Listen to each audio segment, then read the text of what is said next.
Hi, I'm Lee. I'm the CEO and Chief Scientist at Action Against AAMD, and thank you for coming here today to listen to my talk.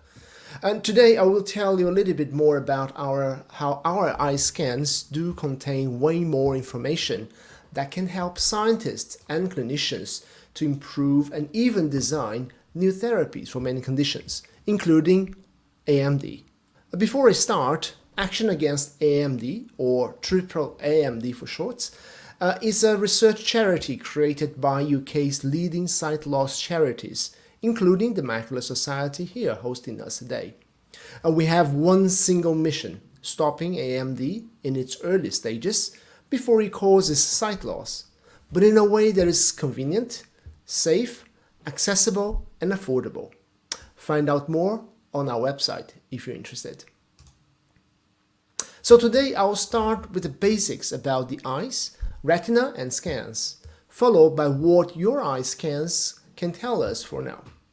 I'll show you what we are doing to ensure that data from eye scans are not sitting idle and are actually being used in an ethical and responsible manner. And I'll wrap up by exploring what else we could be doing better in eye scans. So let's start with the basics. Well, the eye is an amazing organ which can capture light from the environment and work with brain to create vision. The part of the eye which can sense light is called the retina and lines the inside of your eyeball. Here is a cross-section cut of your eyeball. The macular is a specialized section of the retina around this area here, right at the end of the light path. And it is responsible for central high-definition color vision.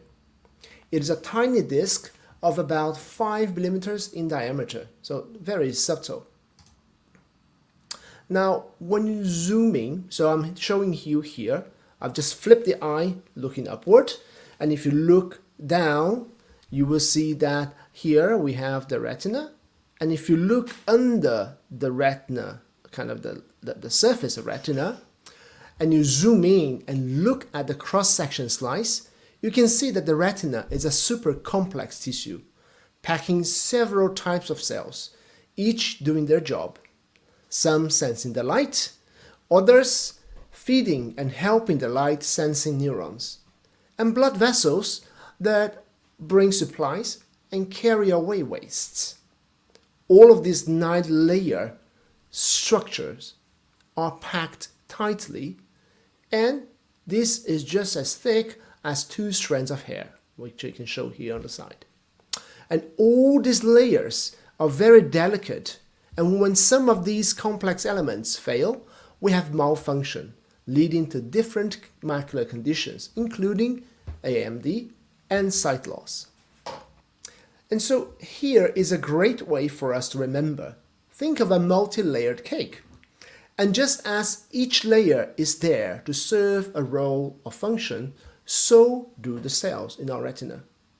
By understanding how these layers of cells interplay with each other, we can literally increase our understanding and actually the number of dimensions to look for clues and provide us with better ways to address different conditions. Now, ophthalmologists are very fortunate, as the eye is the only organ in the human with a built-in transparent peephole.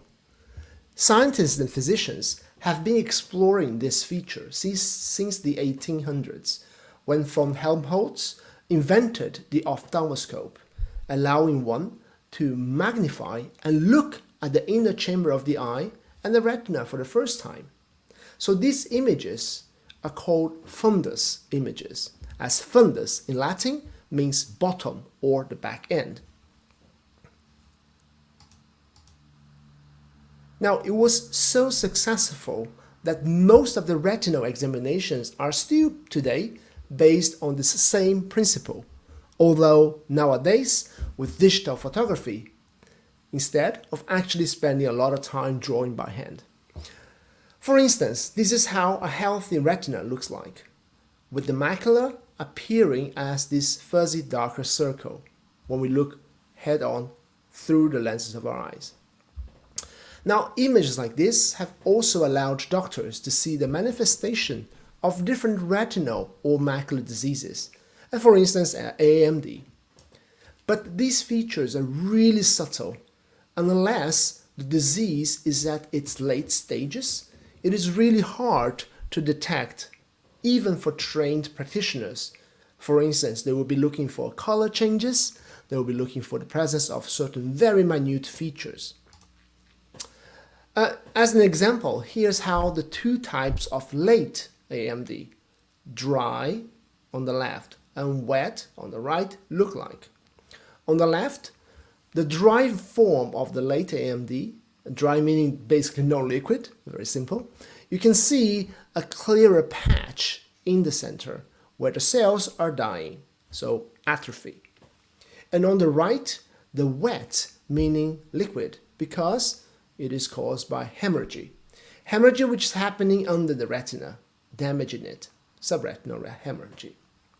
So these are very clear signs when you look down an ophthalmoscope. But this is the fundus photo of an AMD patient in an earlier stage of the disease. One of the few features which can be seen are the yellowish dots on the macula. So each one of these dots are called drusen, and each containing leftovers of cell metabolism. Some of these are toxic, which haven't been properly cleared by the body. However, drusen also occur on healthy people as they age, although the number and size seems to be larger in people with early or intermediate AMD compared to healthy people.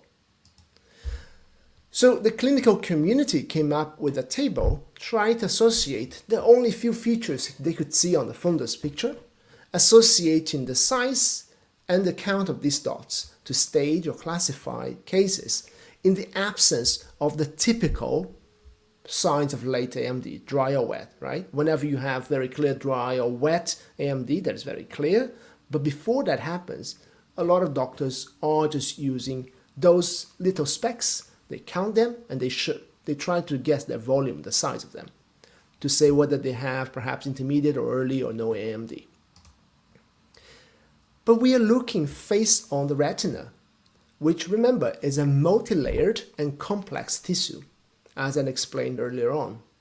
So just looking at those subtle features from face on, top on, is like trying to guess how tall, or actually, what is this element highlighted in yellow?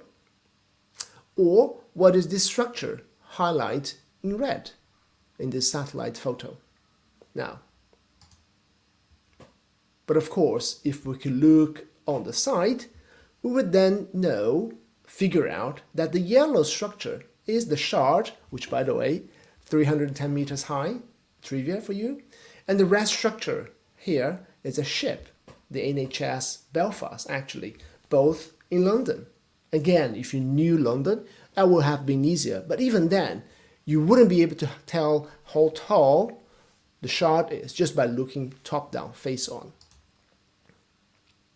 So when trying to fix or prevent the disease, it is important to be able to gather as much information about the challenge, and in our case, the retina, as possible. Although informative, we need more than just face-on photos, right? So ideally, it would be good also to have another technique which can give us magnified images of live retina down to the cell level without having actually to slice it out of one eye and then mount it to a microscope. We don't want that, do we? So it would be fantastic if we could have that technique. And this actually is very simple. When I think about this every time, I ask myself, is this perhaps the domain of scanners from science fiction? Yeah, those of you who like Star Trek can see this. Yes, it is actually. It is almost science fiction that you can do so. But once again, the ophthalmic community is extremely fortunate as such technology already exists. It is called an optical coherence tomography, an OCT for short. And this is an amazing technology which can create cross-section images similar to how ultrasound can image a baby inside a mom's tummy. And cross-section images of your retina. Instead of sound, OCT uses light to create magnified cross-section images of the retina. And this allows doctors and scientists to directly see 9 different layers of live cellular structures of the retina, right? So you can see that there are different gradients in color.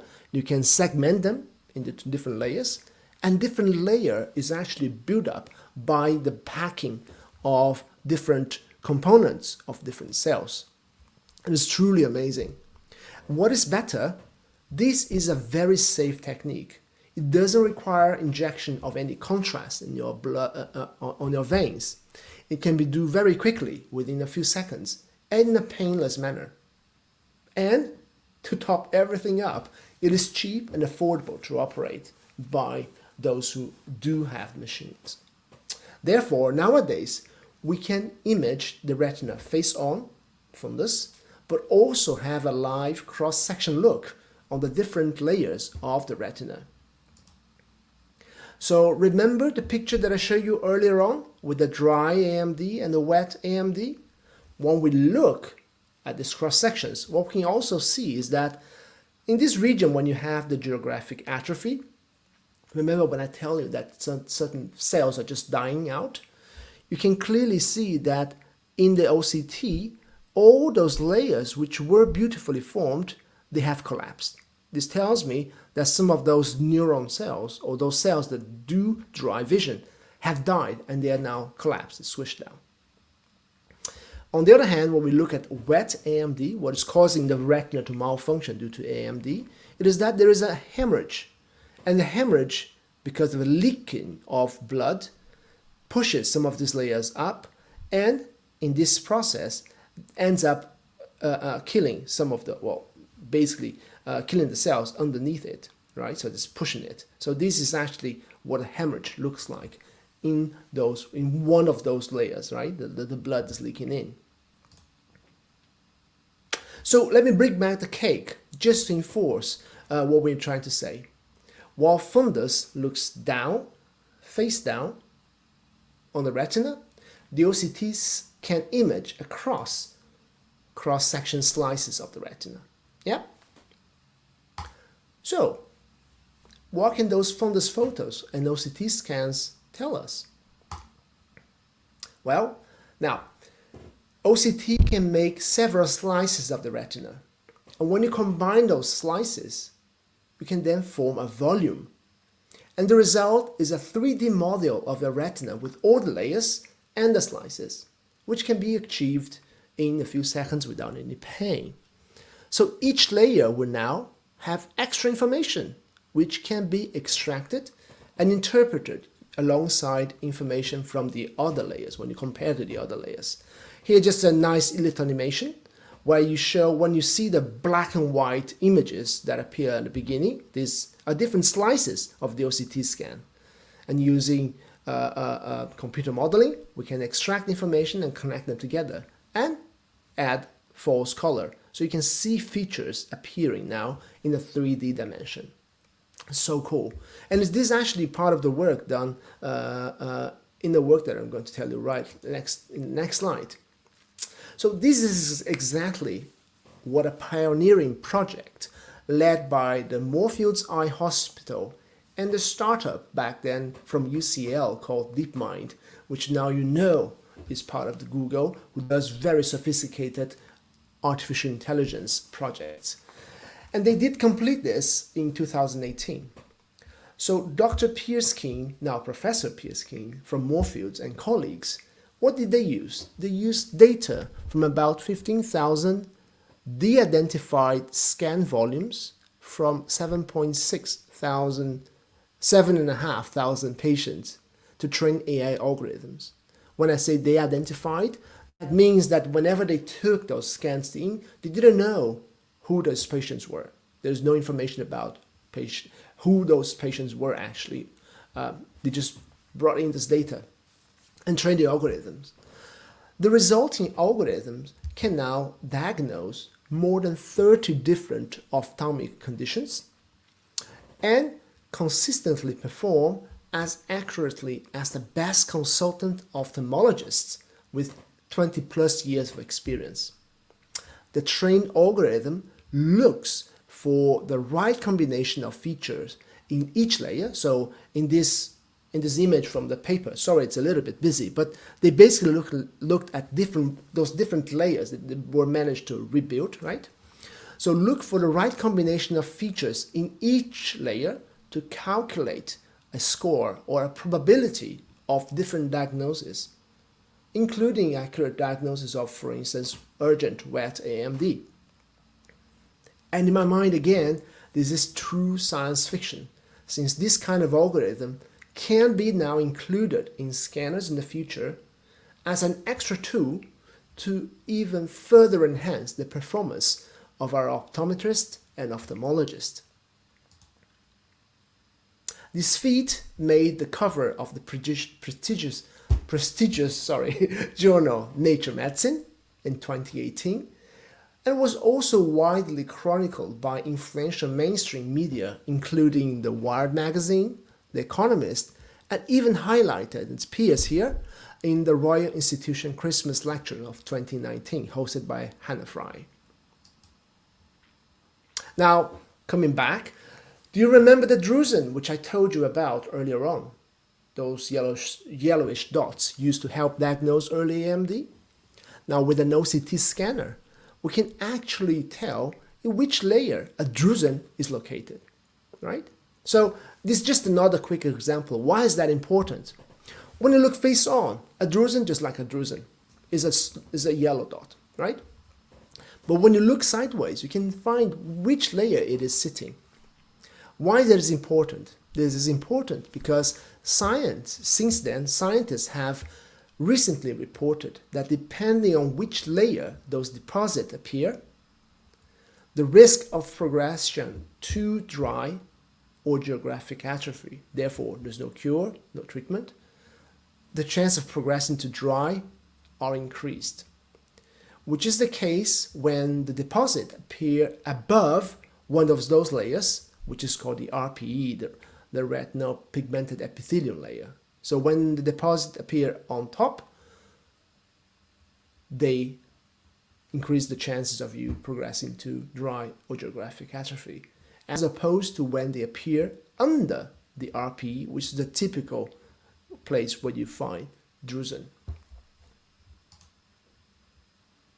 And the findings here, that's really exciting, straying a little bit further away from the macular conditions. The findings here are not useful for ophthalmology, AAMD. Imagine that. Just by looking at eye scans, both fundus and OCT, some scientists are trying to figure out whether they can detect other diseases as well. So they've already been able to use just the fundus photos to calculate cardiovascular risk factors, but also looking at certain layers of that cross-section, you can associate with increased risk of a cognitive decline or dementia. So very exciting ways. So there's so much else that you can be extracting from those images we are not even aware. Now, seeing how much more we can learn from all this data, it is even more important that we find ways to ethically and responsibly make this data available for research, whilst ensuring that each participant's data safety and security are preserved. Remember, use of medical and health data is not new. Every single safe and efficacious drugs or treatment we use today only exist because many before us have altruistically shared their own data for research. It would only be fair that we did our part for the future as well, right? Now, in the fast pace of research today, it is even possible that the data I volunteer today will help create solutions for diseases and conditions that I might have in the future. I'll give you an example. My own dad has earlier form of dry AMD. So if I'm just here waiting, not donating or not telling people to use my data, the moment when I reach my dad's age, if I get a condition, if I get the signs of dry AMD, I will be very worried.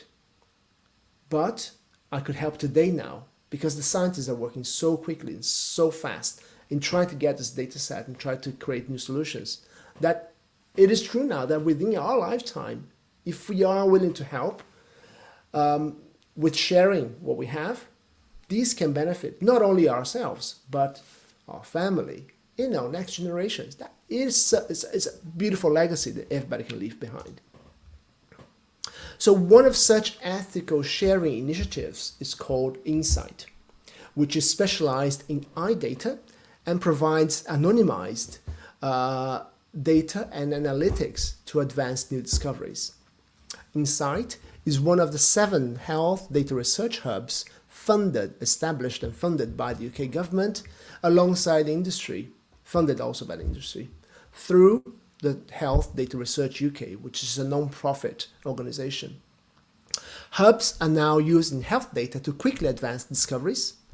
And one of the recent kind of outputs from one of the hubs, one of the sister hubs of the Insight Eye Hub, so it's a sister hub, they've used data to figure out that actually you can use cheap and available dexamethasone to slash the death rate of COVID patients in the ICU just by looking at hospital data. This is fantastic.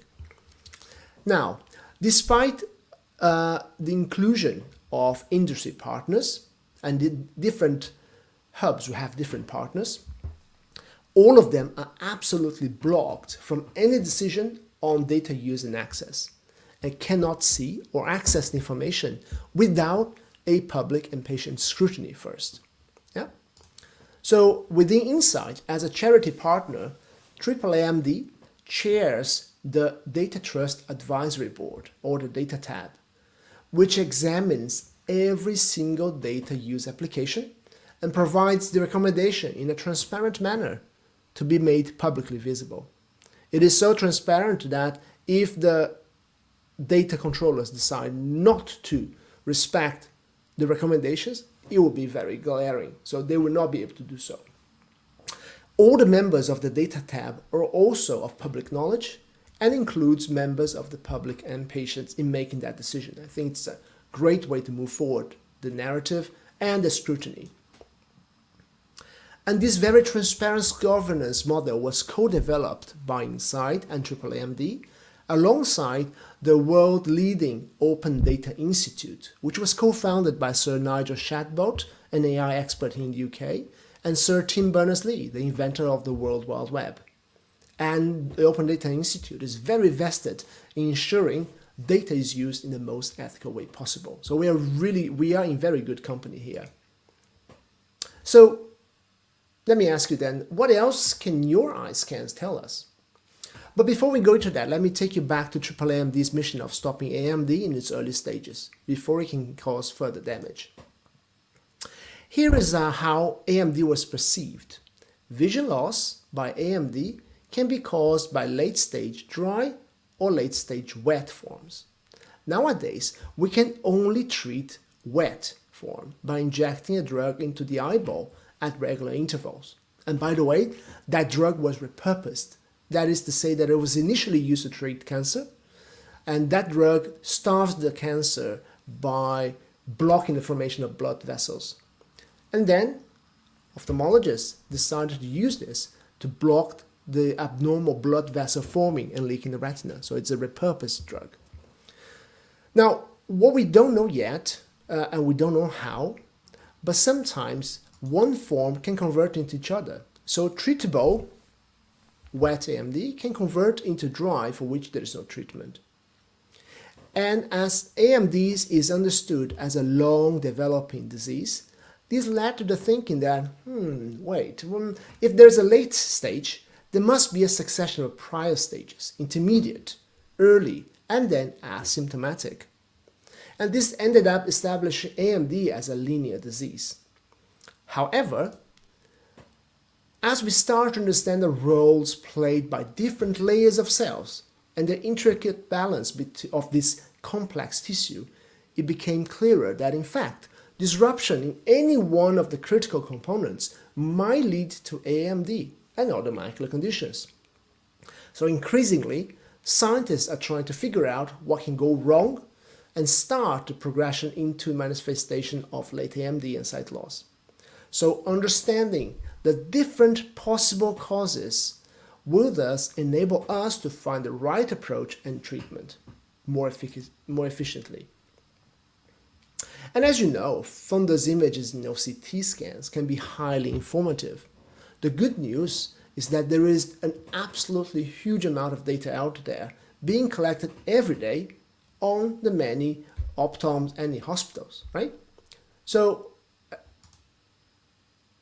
and this amount of data is split between data collected at secondary care level, here in green, in hospitals, which typically are in large cities, and at primary care community level, done across the UK by your local or high street optometry practices.